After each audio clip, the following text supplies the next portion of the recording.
Hello guys, मैं CS Piyush Goyal और आज के वीडियो में मैं आपका हार्दिक स्वागत करता हूं। दोस्तों, आज का वीडियो उन लोगों के लिए है जो किसी भी वजह से अपना पैन को आधार में लिंक नहीं करा पाए हैं और जिसकी वजह से उनके जो पैन कार्ड हैं वो इनऑपरेटिव हो गए हैं। दोस्तों, आपको इनऑपरेटिव पैन के रिजल्ट पता ही होंगे कि इनऑपरेटिव पैन के क्या क्या नुकसान हो सकते हैं। दोस्तों, पहला नुकसान जो हो सकता है, जो आप इनकम टैक्स रिटर्न अगर भरना चाहते हैं, जिन्होंने नहीं भरी है अभी तक, तो वो 31 जुलाई 2023 जो ड्यू डेट है, अगर तो वो ITR अपनी फाइल नहीं कर पाएंगे।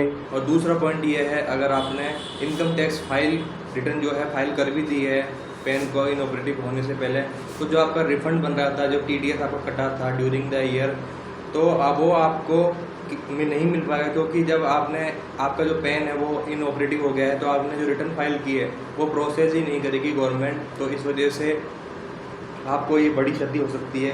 तीसरा पॉइंट ये है कि आप मान लीजिए सैलरी प्रोफेशनल है, यानी वर्किंग प्रोफेशनल है, जहाँ से आपको सैलरी आती है, और सैलरी आपको ऑब्वियसली सब पता ही होगा कि आपकी सैलरी जो है TDS कट के आती है, या आप कोई भी आपको फ्लिपकार्ट, अमेजन या कोई भी आप अदर बिजनेस कर रहे हैं, तो वहाँ पर भी कुछ अगर पेमेंट आता है तो TDS कट के आता है। तो गाइस, जैसे हमने डिस्कस किया आपसे दो जो कॉन्सिक्वेंसेस हो सकते हैं पैन को आधार से नहीं लिंक करने के। थर्ड कॉन्सिक्वेंसेस मैंने आपको बताया, अगर आप कोई भी फाइनेंशियल ट्रांजेक्शन करने जा रहे हो किसी भी बैंक के साथ, फाइनेंशियल इंस्टीट्यूशन के साथ, या म्यूचुअल फंड के साथ, या आप कोई भी बिग इन्वेस्टमेंट करने वाले हो, LIC के साथ LIC पॉलिसी लेने वाले हो, या आप किसी पार्टी को डोनेशन देने वाले हो, या और भी कुछ भी फाइनेंशियल ट्रांजेक्शन करने वाले हो, तो ये आपका जो पैन है वहाँ पर इनऑपरेटिव शो करेगा, जिस वजह से आप क्या है उन जो भी पार्टीज़ हैं उनके साथ ट्रांजैक्शन नहीं कर पाएंगे। सबसे बड़ा रीज़न ये होगा पैन इनऑपरेटिव होने का।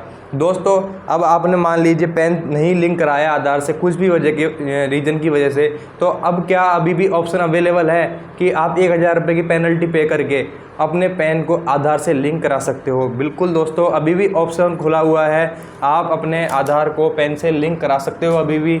मैं आपको स्टेप बाय स्टेप पूरा बताऊंगा कि आप किस तरीके से इनकम टैक्स की E-फाइलिंग की वेबसाइट पर जाकर किस तरीके से पैन को आधार से अभी भी लिंक कर सकते हो। अगर मान लीजिए आपने 30 जून 2023 को अगर एप्लीकेशन फाइल की थी पैन को लिंक कराने के आधार से, तो डोंट वेरी, आपको कोई दिक्कत नहीं आएगी, आपका पैन आधार से लिंक हो जाएगा। चाहे आपका पेमेंट जब मान लीजिए डिडक्ट हो गया, कोई प्रॉब्लम नहीं है, आपका पैन लिंक हो जाएगा। अब चलते हैं हम वेबसाइट पर। सबसे पहले दोस्तों, आपको जाना है इनकम टैक्स E-फाइलिंग की वेबसाइट पर। वहाँ पर आप जाना लिंक आधार के ऑप्शन पर, क्विक लिंक्स में आ रहा है लिंक आधार। उसके बाद जब आप इस पर क्लिक करेंगे तो नेक्स्ट ऑप्शन आएगा पैन और आधार नंबर डालने का। वहाँ अपने आप पैन और आधार डालिएगा दोस्तों। उसके बाद एक ऑप्शन आएगा, जब आप उस पर क्लिक करेंगे तो कंटिन्यू टू पे थ्रू E-पे टैक्स, जहाँ पर आपको 1000 रुपीज़ की पेनल्टी का भुगतान गवर्नमेंट को करना होगा। ठीक है दोस्तों, इसके बाद जब आप इस ऑप्शन पे क्लिक करेंगे तो नेक्स्ट ऑप्शन आएगा E-पे टैक्स का। E-पे टैक्स में आप अपना पैन नंबर को वापस कंफर्म करिए उधर, और मोबाइल नंबर डालिए जो आधार से लिंक है। ठीक है दोस्तों, इसके बाद जब आप इस पर क्लिक कर देंगे और आपके मोबाइल पे एक OTP आएगा, उस OTP को डालिएगा। उसके बाद मैसेज आएगा आपके पास, you have successfully verified through mobile OTP, click continue to make new payment. Okay दोस्तों, इसके बाद आपको कंटिन्यू पे क्लिक करना है और E-पे टैक्स पे एक 3-4 ऑप्शन आ जाएंगे आपके पास, जिस पे आपको क्लिक करना है। इनकम टैक्स वाले ऑप्शन पे क्लिक करना है, प्रोसीड पे क्लिक करना है। ठीक है दोस्तों, इसके बाद न्यू पेमेंट करके ऑप्शन आएगा, जहाँ पर असेसमेंट ईयर आपको सेलेक्ट करना है। यहाँ पर मेरे लिए 23-24 एप्लीकेबल है, पर आपके लिए अब 24-25 एप्लीकेबल होगा, तो आप 24-25 असेसमेंट ईयर सेलेक्ट कीजिएगा। और यहाँ पर टाइप ऑफ पेमेंट में अदर रिसीट 500, वो ऑटोमेटिकली आपके जब आप ओपन करोगे ड्रॉप डाउन बॉक्स में आ जाएगा। अगर नहीं भी आ रहा है तो आप अदर रिसीप्ट सेलेक्ट करके ये ऑप्शन सेलेक्ट कीजिएगा।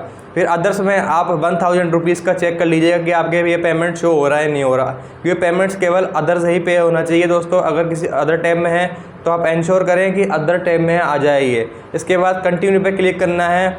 इसके बाद कंटिन्यू पे क्लिक करने के बाद आपको पेनल्टी का जो है भुगतान करना होगा UPI से, क्रेडिट कार्ड से, जो भी और मोड वहाँ बता रखे हैं, और डिफरेंट बैंक जो भी बैंक्स के वहाँ पर लिंक दे रखे हैं उससे कर सकते हो। फिर भी अगर आपको मान लीजिए कोई भी परेशानी आती है पैन को आधार से लिंक करने में या पेनल्टी को पे करने के अंदर, या पेनल्टी पे हो गई तो चालान जनरेट नहीं हो रहा, रिसीप्ट जनरेट नहीं हो रही, इससे रिलेटेड आपको फिर भी कोई इशू आता है तो आप हमें कमेंट बॉक्स में कमेंट करके बता सकते हैं और हमारे दिए गए कॉन्टैक्ट डिटेल्स पर कॉन्टैक्ट भी कर सकते हैं। अगर किस टाइप की आपको प्रॉब्लम आ रही है, डोंट वेरी, मैं आपकी पूरी हेल्प करने की कोशिश करूँगा इसके अंदर, कि आपको कोई भी परेशानी का सामना ना करना पड़े, क्योंकि हम भी नहीं चाहते कि किसी क्लाइंट का एक जो सब्सटेंशियल पोर्शन ऑफ अमाउंट है वो गवर्नमेंट को बेफालतू के अंदर ही पे हो जाए।